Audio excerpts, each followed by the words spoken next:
Hi, um, I'm back. I just want to start by saying that when YouTubers say things like, "Oh my gosh, like you guys have really been waiting for this video. I'm so sorry," blah blah blah. I thought it was a lie. Like, I'm sorry, I thought you guys were all capping. Like, I just thought it was a big lie. But the way that people have been hounding me for this video, like, it's not even a joke. Like, I couldn't even go to motive. Even in the midst of enjoyment, I had people saying to me, "Hi, you should also subscribe. Where's the content?" I just want to say, I'm sorry. Like, I'm actually sorry. Yeah, I mean, bullying works. That's what I got from this. And disclaimer, in this capacity for me, bullying has worked. So yeah, I just want to say thank you to everyone who hounded me by text, in person, phone, whatever it was. Thank you, because I guess to me that just means that you actually care about my journey and you want to know like how it's going, how I'm getting on. So I appreciate you guys for real. Thank you.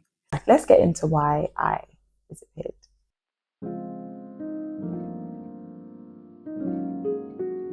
Hi, my name is Princess. I'm a first year medical student studying in the UK.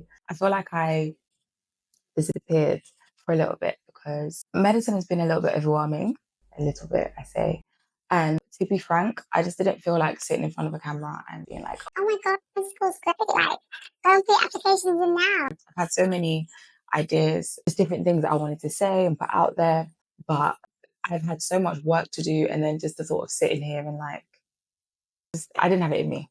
That's the honest truth.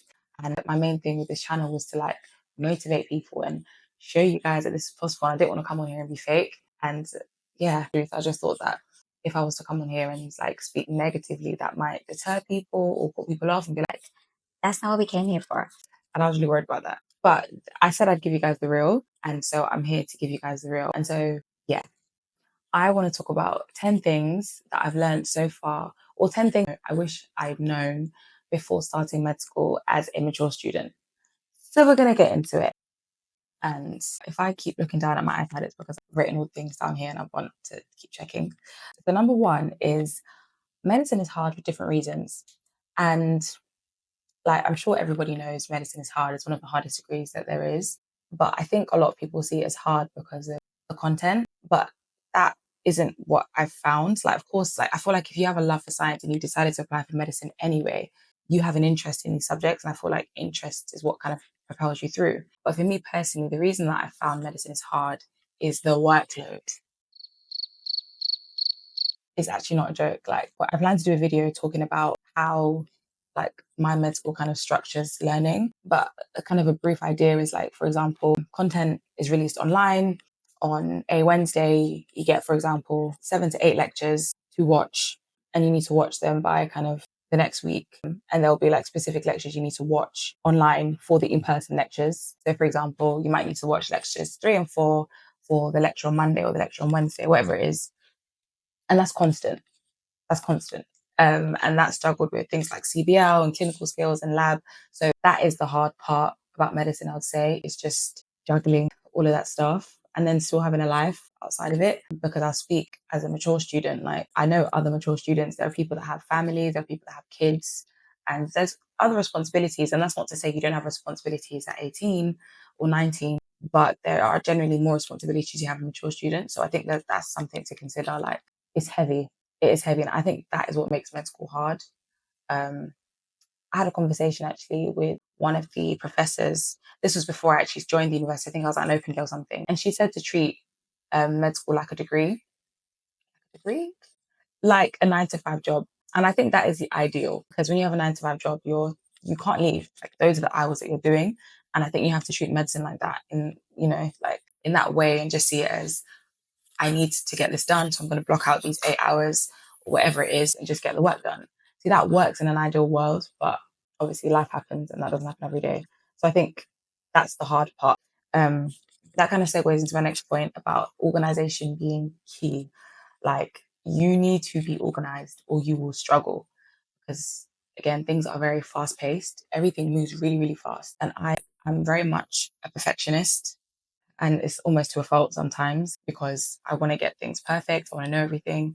And being like that, like if you're not organized, you're going to end up behind very quickly, very, very quickly. It's not hard to be behind at medicine. Like, everyone I know has been behind at some point or is behind, just because of how much it is. And so it's really important to be organized, have a plan, always have a plan. I remember in school they always used to say, if you fail to plan, you plan to fail. And that stuck with me, and that makes so much sense. Like, it's so accurate. You need to be organized. Your life has to be organized to, yeah, get through. And like my next point, number three, is that self-discipline is really, really important, because it's great to be organized. Like, I can say for myself, like, I make a mean plan. When I plan, like, my plans are beautiful. Like, they're so nice. But I think discipline is really important to actually execute such. That doesn't just apply in that sense, but it also applies with just being honest with yourself. Like, where do you study best? Where do you get distracted the least? For some people, I know that's at home. For some people, I know that's in the library. I am very much a mix and match person. I can't stay in one place because my brain constantly needs to be stimulated. Like, yeah. So I can't stay at home all the time. I can't be in the library all the time. And I can't be in one library all the time. Like, I move around a lot. And so I think it's really, really important to just be honest with yourself. Like, do I learn here? Because again, like I said, it's not hard to fall behind the medicine. Like, it's really not hard. It's not hard. So discipline. I've mixed up the numbers. I've been jumping about in order. I don't know why I did that. I'm gonna say number four. This one is, for me, this is a candid truth. This applies more to mature students. And I will say, people care about your age. Like, I'm not going to come on here and I'm not going to lie and say, no one cares about your age. No one cares. They care. They actually care. And when I speak for myself, I have not really had many negative experiences concerning my age, but I know a lot of people that have. And whether that's like being secluded because people found out they were older, or like not wanting to engage in certain conversations with them, or even like lecturers like singling people out in sessions about their age, which is just really not cool. Um, there are people that genuinely care about your age, and it's really crap. But I think, like, my advice with that is like, be proud, like, be proud of your age. Like, it's not a small thing. Like, you've lived. Do you know what I mean? You've lived a life, and that is okay. That's fine. I quite frankly don't want to be 18 again. I'm very glad to be done with that stage of my life for many reasons. And I think you just have to be comfortable in your age. If someone says something that is out of line, out of pocket, and whether that be another student or a lecturer, call them out. It doesn't have to be publicly or in front of everybody, but call them out. Like, I don't appreciate that. You have a right to do so. Like, you have a right to be comfortable. I mean, like, we're all paying for our degrees here. Like, I don't know about you. I'm not paying for a degree to be made to feel uncomfortable. Like, no, like, it's 2024. We're not doing that. But yeah, people do care about your age, but you need not to. Like, you need to not care, and then people will also not care. That's how I've kind of done it. Like, yeah, I'm not 18, and what about it? Next.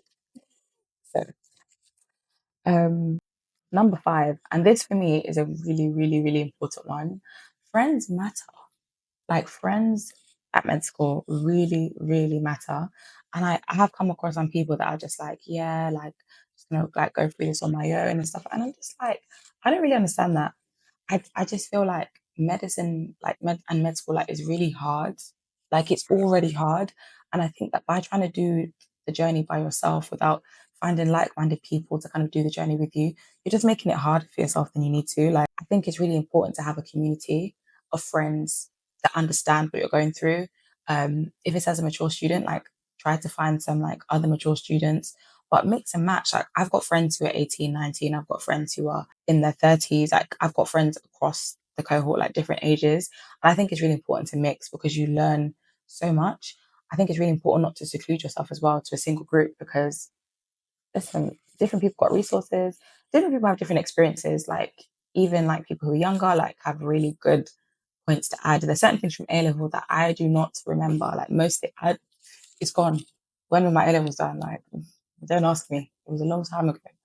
And so I think it's just really important to get a good mix of friends, like, speak to people. And even if it's not just medicine related, like, you need friends for outside, go out for drinks, go out for dinner, go out for lunch, go out for brunch. Like, you need friends to have a life so that you can be a balanced person. Because when you become a doctor, you will struggle if you don't know how to balance like medicine with your social life.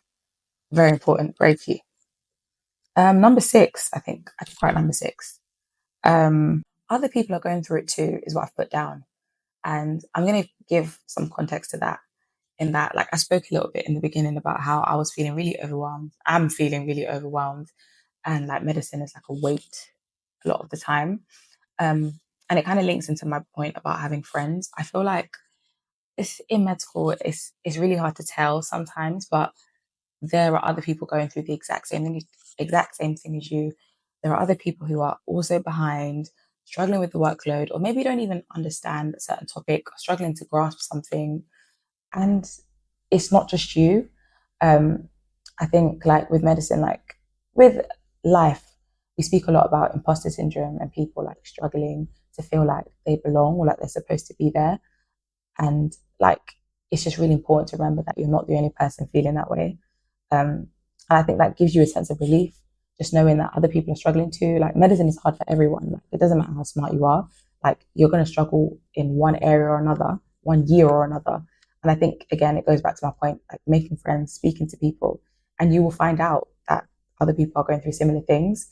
And the beauty of friendship and sharing is that 9 times out of 10, like you won't actually be going through the exact same thing at the exact same time, and you won't be struggling with the exact same thing at the exact same time.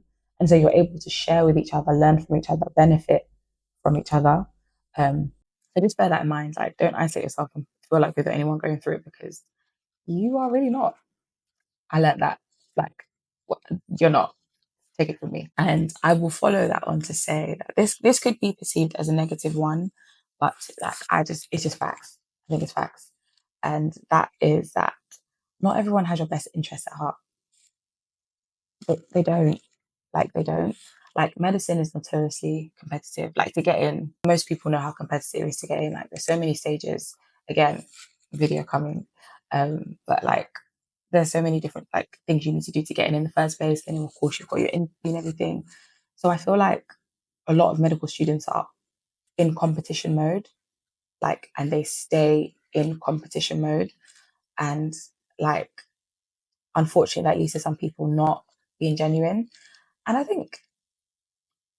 don't think this is something that you need to focus on or like worry about. I think just find your people. Like it's really important to be a good judge of character. But just be wary. Like, not everyone wants you to succeed. Not everyone wants you to do really well, and that's okay because there are a lot of people that do. And I'm a big advocate for focusing on the positive and leaning into the positive. And so find people that do have your best interest in heart. Like I think sometimes people speak a lot about healthy competition, but I think it can be dangerous, like when you're really competitive, because then you have people doing things like hiding resources. And I think I'm really like grateful for my med school in that there is a lot of sharing, like from the like older years, like sharing of resources, delivering of teaching sessions. Like the community here is amazing. Like everyone wants everyone to win, and I think that's what you need to lean into. But just be aware that there are some people that will hide things, will lie and say that they haven't studied X, Y, and Z. So don't like pinch yourself. Don't hear that and think, oh, I'm not going to study because they said they didn't study, because you will fail. Okay? Yeah. Lean into the positives. And I can't lie, I don't know what number we're on, so we're just gonna keep it going. I guess that point is kind of, those 2 points are kind of joined. I was gonna make another point, but just that your uni is not out to get you. Your uni is not out to get you. Like they want you to win. I can only speak for my uni, but I genuinely think like this should apply across the board. Like they want you to win. Like if you don't do well, that looks bad on them. And so like all the resources they provide, the content they provide, focus on that. Like all of like outside resources are really, really helpful. But I think like I mean your uni are the ones that are providing your exams. They want you to win, they want you to succeed because it looks good for them. So trust that the content they're giving you is useful, trust that the content they're giving you is what's going to help you pass and help you succeed, and just kind of lean into that, focus on that. And like if you need help, reach out to the lecturers. I'm sure they have like certain things in place. We have discussion boards which are really good because you can post anonymously to the lecturers, they'll respond. And like you can even look at other people's responses. Like I'm sure different unis have things like that. But your uni want you to do well. Like trust me, they don't want you to fail. That's a really important point. Yeah. This is another one that's like when I first heard it, I was a bit like, what? Like, what are you talking about? That makes no sense. But this was said to us in our very first lecture. the point made was it's okay to be average. And I can't lie, the Nigerian in me was like, who, where, average who, me? Who?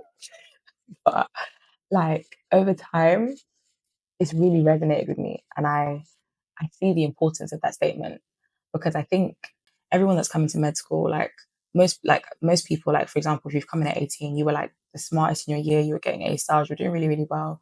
If you're a mature student, you likely did really well in your degree, or maybe you're excelling in like your previous career, whatever it is, you have some sort of tenacity and you're a smart individual if you can even get into medicine in the first place. But now you're like, while you're being in medicine, in your core cohort alone, there's brainiacs. Everybody's really smart. Everyone has persistence. Do you know what I mean? And med school is all about getting to the other side. Um, I know that medicine in general is competitive. Med school itself doesn't have to be. You just have to do really well. You have to just pass. Just pass. And I think sometimes, like obviously in life, we're always focused on being the best of the best. Like that's great. Like it's great to be the best, but that shouldn't be your focus because again, that will take you away from the main focus, which is passing med school. Um, I think it's really important to be a well-rounded person, like I said, and I think it like just the point is to strive to be the best that you can be. You don't need to strive to be the best in the class. If the best that you can be is the best in the class, then shout out you, like it's not a bad thing at all. But I think the focus should be the best that you can be. I always say if you aim for 90, you might get 80. If you're aiming for 60, you might get 40, you might get 30. So just aim for the best that you can get and you will be fine. But again, it's okay to be average. You don't need to be the top of the top, the best of the best in order to excel. That's a really, really important point, like a really important take home. And I think I'm at 10. If I'm not at 10, I'm sorry. Like, it's all I've got. Um, but this one, like, I had to tell myself this. I have to tell myself this all the time. And this point is just that if it was easy, everyone would do it.